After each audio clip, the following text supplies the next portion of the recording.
You ready to do it? I'm ready. All right, here we go. So 5, 4, 3, 2, and 1. All right, folks, welcome back to the Trauma Therapist Podcast. I am thrilled to have back Lisa Ferentz on the podcast. Lisa, welcome again. Thank you. Great. I always love being with you. Awesome. So as you probably know or should know, Lisa is a recognized expert in the strengths-based depathologized treatment of trauma. Has been in private practice for 34 years. She presents workshops and keynote addresses nationally and internationally and is a clinical consultant to practitioners and mental health agencies in the United States, Canada, and the UK and Ireland. Lisa's been an adjunct faculty member at University of Maryland School of Social Work, University of Baltimore at Maryland, University of Maryland Department of Family Medicine, and is a founder of the Ferentz Institute, formerly known as the Institute for Advanced Psychotherapy Training and Education, now in its 12th year. In 2009, Lisa was voted Social Worker of the Year by the Maryland Society for Clinical Social Work. She's author of Treating Self-Destructive Behaviors in Trauma Survivors, a Clinician's Guide, now in its second edition.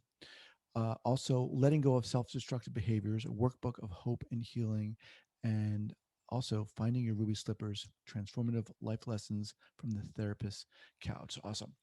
All right. So before we dive in here, remind our listeners and myself, where are you currently right now? I'm in Baltimore, Maryland. Okay. But I'm also in limbo like everybody else in the world, right?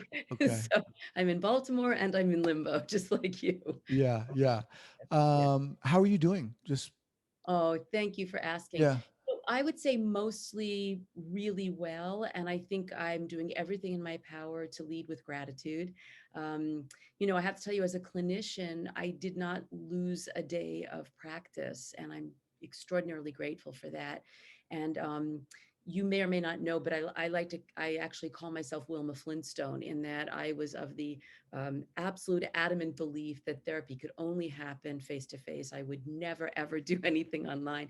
And my institute, all of our trainings in Baltimore have always been live as well. And I have to say that it's been, although there's been a learning curve, it's actually been gratifying to discover that Mm, there are ways to transfer this work. And again, I just am holding with a lot of gratitude that I was able to continue to do the therapy with my clients and continue to offer our trainings in an online format. So, that's gone a long way towards allowing me to navigate what for most of us has been very challenging and mm-hmm. difficult. Yeah. Yeah. Was is there are there two sides to that? You said you didn't miss a beat in terms of seeing clients. Was obviously that's good, but Yeah, it seems like it might be challenging. It's like you're trying to deal with the present situation too. you're right. And it's interesting. One of the talks that I've been asked to do in many different iterations now online is exactly that. Helping mental health providers to be able to hold their own, reactions and emotions about all of this, and still be arbiters of hope for our Hmm. clients. And sometimes it's really, really challenging, and we have to learn how to kind of contain and compartmentalize and continue to have that balance so that we're making sure that we're taking care of ourselves and processing, with whomever we feel safe processing with, the impact that all of this is having on us so that we really can stay fully grounded and present for our clients. Well, let's dive a little bit into that. I mean, w- what has it been like for you to do this? Yeah. Again, initially I was very reticent. As you know, I work with profoundly traumatized folks. And for me, energetically, being in the same room with somebody, is three-quarters of the work as far as I'm concerned. Being able to see their whole body, being able to, read all of those nonverbal cues, such an essential part of the work that most of us who are trauma informed, include in the paradigms that we use.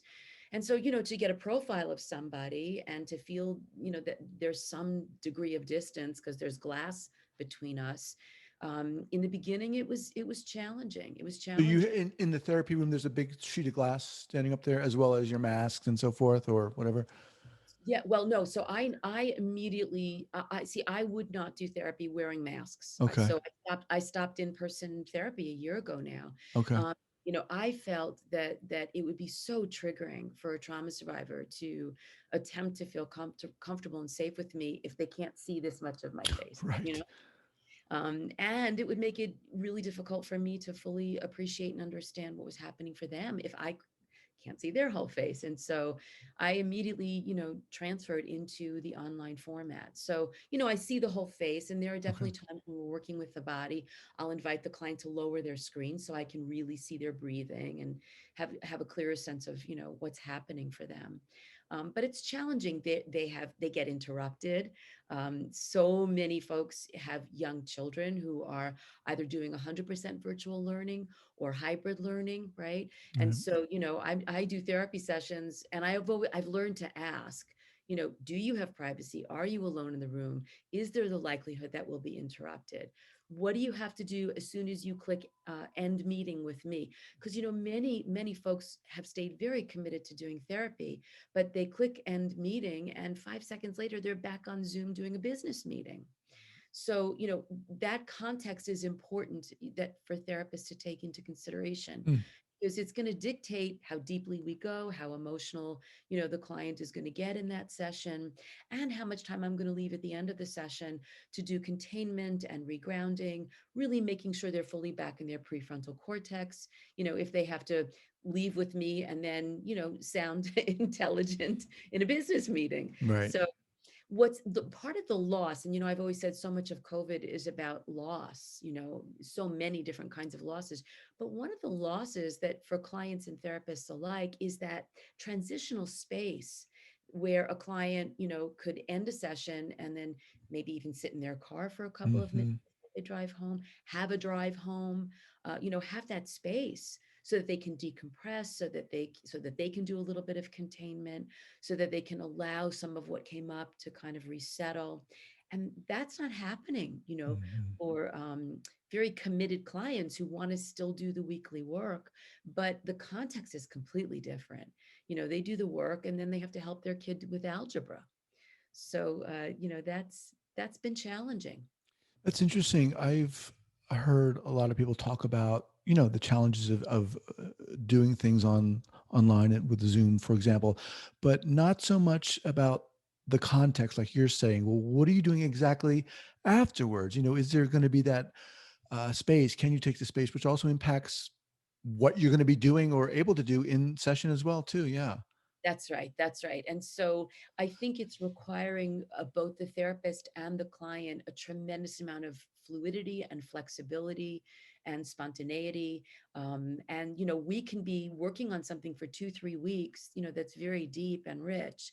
But in the fourth visit, if the client says to me, listen, my kid's in the next room, you know, we shift gears. Hmm. And I think you have to allow for that kind of flexibility given that larger contextual reality right now. What are you seeing, Lisa, in terms of how your clients are just dealing with all this? And I realize everyone has their own story, but in general, are people coming to you just even more burdened? I mean, to me, just Yeah. let me just say this: when all this stuff hit for me, I was nuts. I mean, I was so anxious, right? Mm, I was someone who, and still am, I love to keep abreast of the news. And mm, I just found myself, the kids were home suddenly. My wife, fortunately, was able to work. mm. And then now I've got two kids and all this crazy news. I was going nuts. I was like, if I'm going to keep it together, I've got to stop Yes. and stop, create some boundaries for myself, which fortunately I did. But it's still very, very challenging. Yeah, yeah, you're hitting on something. I'm so glad you brought it up because with any other intervention that we're doing as clinicians right now, I still think one of the most powerful and necessary interventions is really being directive with our clients about saying, stop watching the news, Right. stop getting so, stop going down the rabbit hole of social media. Certainly do not watch the news before you go to bed. This has become something I'm reminding my clients about pretty much every session, Mm-hmm. because whether it's COVID or it's politics or it's civil unrest, or, unfortunately, we've had a confluence of a lot of really frightening and anxiety producing things in our world in the last year. And so, what clients eventually do figure out is that when they make this conscious effort to not go down that rabbit hole, so to speak, they are less anxious. They do feel Mm-hmm. calmer. And by the way, watching the news all day long doesn't help you in any way, right? Because so much of what's happening is not in our control. And all it's going to do is activate, your sympathetic system. It's going to put you in either fight, flight, or freeze reaction. And so the control you have is about creating those boundaries and limiting how your exposure, because I think there's a lot of vicarious traumatization literally just around watching the news or the divisiveness that keeps showing up in social media right now. So I think that that's critically important. I think there is a bit of a universality, although you're absolutely right to suggest that people react differently. And I think the more you come at this with a trauma history, the more you're going to be triggered, and the more impactful that triggering is going to be. But I think there's a kind of universality to a lot of the key issues that COVID and other issues that have happened in the world have kind of raised and exacerbated for us as human beings. So that's, we touched on losses. So there's the loss of freedom and the loss of finances and the loss of employment for a lot of people, and the loss of life, Mm-hmm. and the fear of getting sick, the loss of freedom. I'm working with so many clients now, Guy, who have experienced a death and they couldn't have a funeral. Mm. For Jewish clients, they couldn't sit Shiva, which is a 7-day process, which is essential, to help us to begin to navigate our grief and our suffering. So many younger people who couldn't go to a graduation, Right. young couples who couldn't get married in the way they wanted to get married. So a lot of loss around activities and social engagements and connection. And that's been huge. And if you're a trauma survivor, you've already endured tremendous loss in your life, loss of safety and privacy and boundaries and protection. So the whole concept of loss, I think, can be very, very triggering. And then there's this huge dynamic of uncertainty. And all of us as human beings are impacted by uncertainty. We don't like to not know what's going Right. on. Right. And if there's a blank, we're going to fill it in. We're going to make stuff up if we have to, because that feels less anxiety producing than limbo and not knowing. And now the uncertainty has shifted to including things like, when am I going to get vaccinated? Right. And how do I even go about getting vaccinated? That's something that my clients have been in the last 3 or 4 weeks. They're constantly wanting to process in a therapy session. And just, of course, the relentlessness of everything that's happening. I think one of the biggest triggers, though, is the need to do physical distancing. And I like to use the term physical distancing as opposed to social distancing, Mm-hmm. because we can't afford to do social distancing. Right. We have to keep finding ways to connect. One of the interesting things to notice or to know is that when we're threatened, when we're stressed, when we're overwhelmed or frightened, it is literally in our DNA and in our biology to reach out and do social engagement. And so think about that. We're wired to want to do social connection in response to anxiety, fear, or overwhelm. And yet what we've been forced to do for a year now is social disconnection, right? To maintain that 6 feet, to wear that mask, to not go to all the places that you normally go to, that give you comfort, that help you to feel, that give you a sense of identity or a sense of belonging, the communal gatherings that we all need in our lives in order to feel connected. So although it's absolutely necessary, and I do want to emphasize this, I'm not in any way saying don't do physical distancing. It's obviously necessary, for our physical and medical safety, but it's really not good for our emotional and psychological well-being. And a lot of people are experiencing PTSD around that degree of isolation and feeling that degree of disconnection. In general, Guy, there's going to be a ton of PTSD fallout from all of this. The mental health aspect of everything that we've had to go through and endure, in an attempt to stay safe. And so, I tell my colleagues, like, get ready, because we already are seeing dramatic increase in substance use and relapsing, dramatic increase in domestic violence, in child abuse and sexual abuse, in depression, in anxiety. And that's Yeah. real, Right, you know. right. And we're going to have to deal with that as mental health providers and help people navigate. Man, it just feels like there's this constant backdrop to all of ourselves and all of our lives of all these things that you talked about. And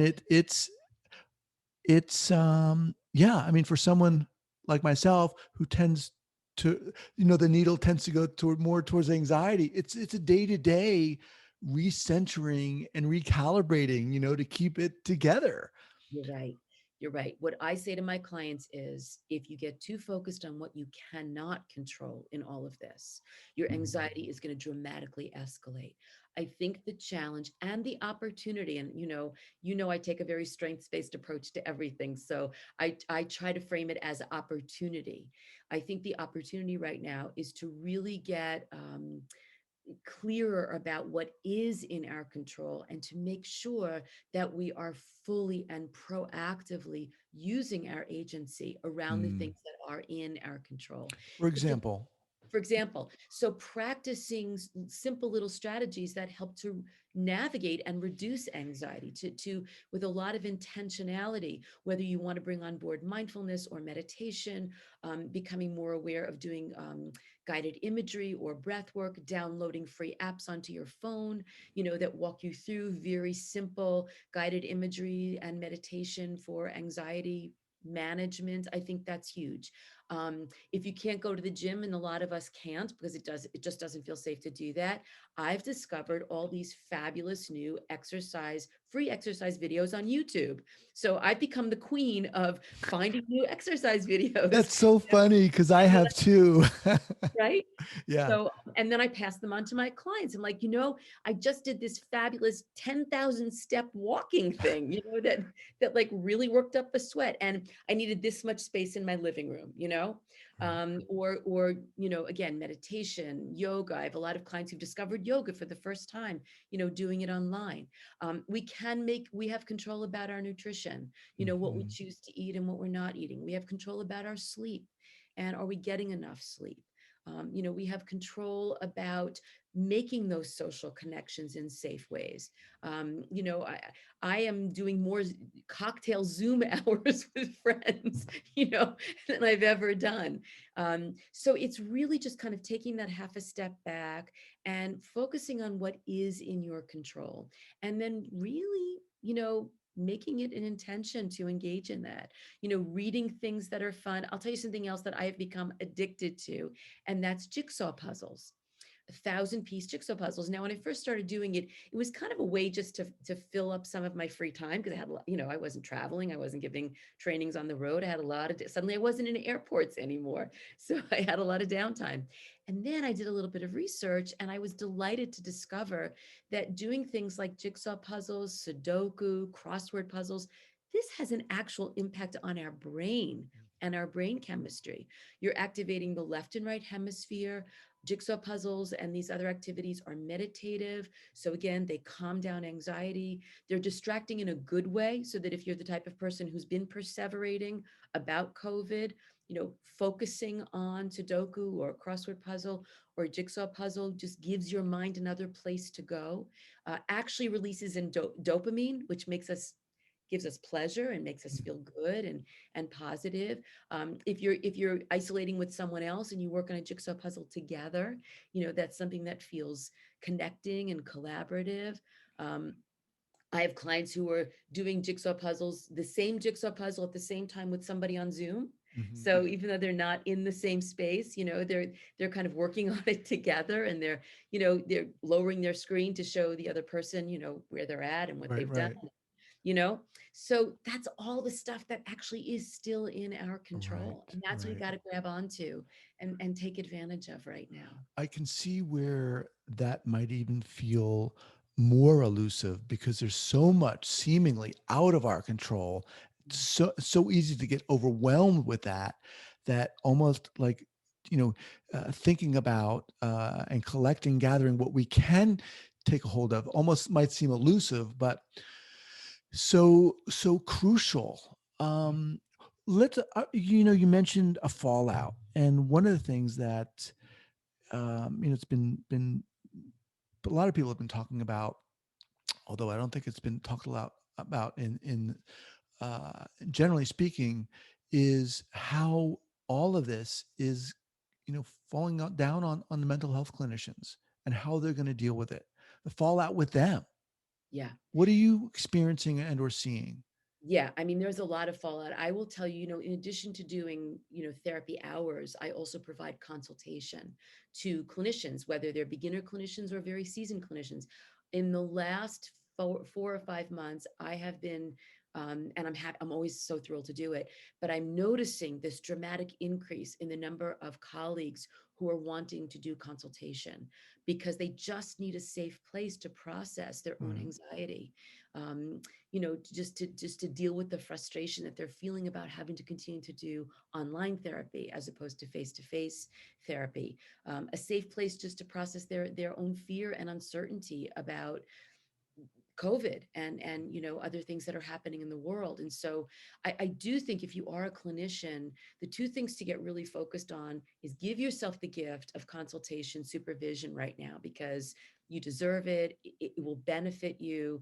It is a safe place where you can unload and process your own fears because obviously we can't unload them in a therapy session with a client. We need a safe place to be able to do that. And we need a safe place just to be able to process the anxiety that our clients are bringing to these online sessions.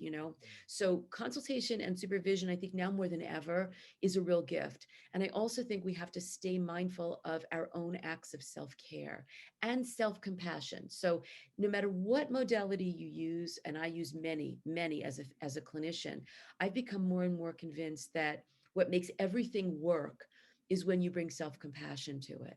And the irony, Guy, is that clinicians are often not that great. They're extraordinarily compassionate towards other people, right? I mean, that's why they're in the field that they're in, but they're not always great with self compassion and they're not always great with self care. And so, again, really bringing that into your conscious awareness to just put your hand on your heart and say, you know what? It's really hard right now. It's hard to be a mental health provider. It's hard to be a medical provider. It's hard to be a teacher. It's hard to be a parent with 3 young children who are trying to learn at home. So just bringing a little bit of compassion to that reality, as simplistic as that seems, again, the anxiety comes down. Just as you said that, I could feel it. Seriously, Yeah, I could feel that. yeah. So the self-talk is hugely important. Mm. You know, if we're shaming ourselves about the fact that we're struggling, we're going to feel worse. If we can hold compassion and kindness and concern and care for the fact that this has been one hell of a year and it's hard and we're doing the best that we can. And if we can be kind to ourselves about that reality, again, our bodies soften, our physiology calms down, and we create this space to begin to think about acts of self care. So Mhm. once I can acknowledge it's hard to be a mental health provider right now, the next question that it evokes is so, what do I need? What do I need to do for me? So that I can navigate this. Right. And what I've discovered is not to schedule clients back to back in online therapy because I'm immobile, I'm staring at my camera, I've got blue light coming at me. I can't do that for 6 hours in a row. In my office, yes, I'm good at seeing, 4 or 5 clients, or not that I'm necessarily advocating that, but after 37 years, it comes easily to me. But doing this, 4 or 5 hours in a row, no, my body doesn't want me to do that. So once I realized that, I gave myself permission to completely change the way I schedule Mhm. online therapy sessions. It's very different than what I do in my office. I'm making sure in between every session, I'm standing up and moving. I have that jigsaw puzzle going at all times. I'm in my 30, seriously, my husband and I, and he's a physician and he's just as stressed as I am. And we're working on our 35th puzzle. And it's been a godsend. He comes home at the end of the day, after doing, 20, he does 25 telehealth sessions in a row, and then he sits down with that puzzle and it's like everything sort of dissolves, and again, we can be in a different part of our brain.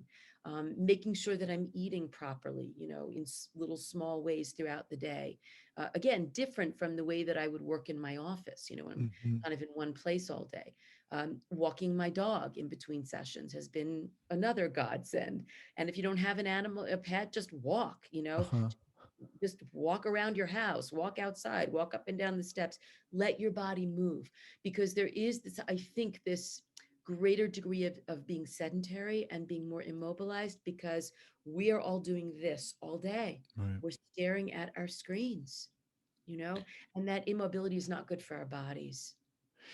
Is this situation of COVID, is it making it more challenging for clinicians, therapists to wonder about to what degree they should disclose their own feelings of anxiousness, right? Yeah. Because it's something uniquely that we're all experiencing. Yeah, yeah, yeah. I think you still, I think there's a way to do it, Guy. I think that, yes, we want to normalize the humanity of this and that we are all in this together. And when a client says, I feel scared or I feel anxious or I feel exhausted, certainly saying, I get it. I totally get it without going into any detail about what that means. I think that that's a really appropriate way to do a little bit of self-disclosure, in the name of joining and Mm-hmm. again, speaking to the universality of it all. But I'm still going to tell you that the clinician's job is to be the arbiter of hope and optimism. And my fundamental rule about therapy in general is somebody has to be grounded and present at all times, and it better be the therapist because it's often not the client. Mm-hmm. And so when my client, I'm thinking about, I did a couple of sessions last night, and I had in both cases clients who were very dysregulated. One was crying, one was really anxious and angry. And I had to stay really calm and really present. So that their mirror neurons could bounce off of that, and they could begin to calm down and get some relief. If I met them, so they're up here, right? And if you meet the client where they are, then who's doing the great, Right. where's the Right. stabilizing factor, Right. Right. So yes, we definitely can normalize for our clients that we're frustrated, we're anxious, we're angry, we're bored. We haven't mentioned that emotion, but I think that's a really big emotion that people are grappling with. They're bored. The microcosm of their world has dramatically Mm. decreased, you know um, we're doing much less than we normally do, Right. and so there's boredom around that, and just to normalize, yeah, there are times you're going to feel really, really bored and anxious and angry, and I get it. We're all in the same boat. I think, saying things like that is valuable, because I'm not any different from my clients. The extent to which I'm going to share why I'm anxious, I'm not going to go there, Right. because first of all, it's their session, it's their time. Right. And again, I want them to really trust that they can rely on me. And actually, I find it quite gratifying when a client says, I feel so good when I interact with you because I feel calmer Mm-hmm. or I feel more optimistic. You know, I try to bring humor into the sessions, even when it's difficult. I was working with a woman yesterday who's still grieving the death of her husband. And believe it or not, I would say 4 different times we were both laughing in the session. And she thanked me for that. She said, I've been so consumed with grief and sadness. It actually feels good to laugh. And then she was cute. She goes, is it okay that I'm laughing? you know so just giving that permission, yes, that's as healing as crying. So I think we do have to find ways to take care of ourselves when we're not in session with our clients so that we really can be hopeful and optimistic and fully present when we're with them. Clients need that more Yeah. than ever. So the institute now, are you folks offering Fine. courses Yeah, yeah. online or workshops? Yep. So everything is online, and I'm I didn't think it was possible, and it is, and I'm delighted that it is. And so I still have a fabulous faculty. I do a lot of teaching. My faculty does teaching. I'm still able to do my certificate program in trauma treatment online. So just going to the Ferentz Institute, will give you the whole calendar. Okay. And consultation also? Yes. So if you go to the Ferentz Institute, it's the easiest way to email me. Okay. And I'm more than happy to provide that. I really feel like that's something that I can provide. I've disclosed this before. I'm not a trauma survivor. So I tend to be by nature a very optimistic, positive, hopeful person. And so I like being able to provide that hope and that optimism. Not that I'm a Pollyanna about anything, and not that we ever minimize or downplay suffering, but I think that we can juxtapose suffering with hope, and certainly suffering with compassion. And so I'm more than happy to be able to provide that to clinicians who feel stressed and overwhelmed, and frankly, just want a little bit of extra guidance about doing this work online, because it is different. Doing trauma work in particular online, Mm. it's not the same thing as doing it face to face. Lisa, what is it about you, do you think, that enables you or allows you to maintain this hopefulness, the positivity? And I'm not saying you are Pollyanna, but what is it about you? What do you think? It's a great question, actually. What immediately comes to my mind is that I was blessed with extraordinary parents. I lucked out. I just was blessed with extraordinary, loving, kind parents who made me feel special, not in a narcissistic way, but just made me feel worthy and valuable and precious every day. Mm. Um, and they were optimistic, positive people, despite the fact that both my parents came from their own they were remarkably optimistic human beings, and thank God brought that into their parenting. The other thing I'll tell you, and this is not to proselytize, but I'm an Orthodox Jew, I'm a person of faith, and when stuff like this happens, I just turn it over. I'm so convinced that there is a force at play that has so much more power than I do, and I just turn it over, and that helps me to not have to carry the heaviness and the weight of worry. Mm. And I think that if you go through life and you're not perpetually worried, and you do believe, I believe in the goodness of humanity, I believe in the goodness of a higher power, of God, if you hold that idea, and you trust that ultimately things are actually going to be okay. Awesome. Well, Lisa, like I said, I love having you on here, man. Anytime you want to come on, send me an email. Awesome. We'll have everything we talked about today linked up at the traumatherapistpodcast.com, the show notes page, and want people to reach out to you and your institute. So awesome. Yes. And allow me please to publicly thank you, because you have done extraordinary work. I get emails from people, Guy, like, from around the world, who've listened to your podcast and have caught the ones that you and I have done.